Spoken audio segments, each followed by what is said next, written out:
Select the major product of the following reaction.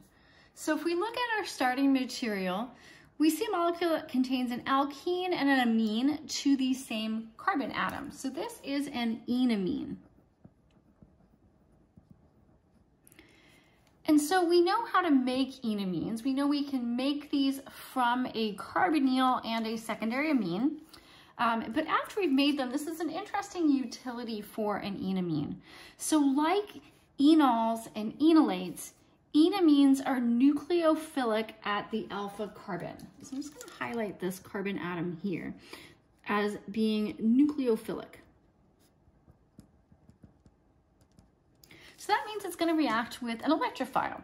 And so what we have here in the first step is we have a carbon electrophile, because the carbon that we have this bromine attached to, we know that bromine is electronegative, so it should have a partial negative charge. And the carbon that's attached to it should have a partial positive charge. So I'm going to go ahead and redraw this enamine up here and show you how it reacts with this alkyl halide. So here is our alkene, and so our amine is part of this 5-membered ring, and we do have a lone pair of electrons on that nitrogen.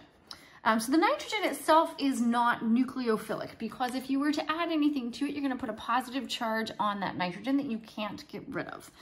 So instead of being nucleophilic at the nitrogen, it's nucleophilic at this alpha carbon. So let me go ahead and draw in our alkyl halide. And so we said that the carbon atom attached to the halogen is the electrophilic carbon because of that electronegative halogen. So what we can see happening is that these electrons from the nitrogen can swing down to form a pi bond and push out this pi bond as a nucleophile, which reacts with our electrophilic carbon from the alkyl halide, and then we break the carbon-halogen bond. So what we're doing in all of this, we're putting a pi bond here, but the key step is that we're forming a new carbon-carbon bond from this alpha carbon, and I call it the alpha carbon because it's alpha to what we're going to see is going to end up being a carbonyl, between that alpha carbon and the electrophilic carbon of your alkyl halide. So let's go ahead and draw that product. So we still have our 6-membered ring. We've got a double bond to nitrogen now. So this nitrogen now has a formal positive charge, and we have added this 3-carbon atom chain to the alpha carbon. So there it is.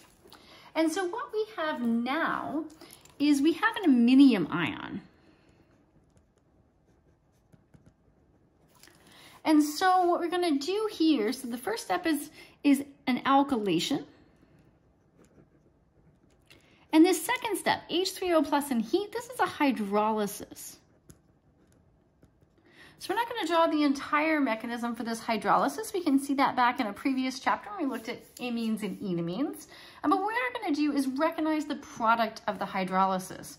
So when you hydrolyze an iminium ion, you're going to get the amine, and the carbon here that has a double bond to nitrogen, this is a carbonyl equivalent. So double bond to nitrogen, double bond to oxygen, it's still a double bond to an electronegative atom, so you're talking about the same oxidation state of carbon.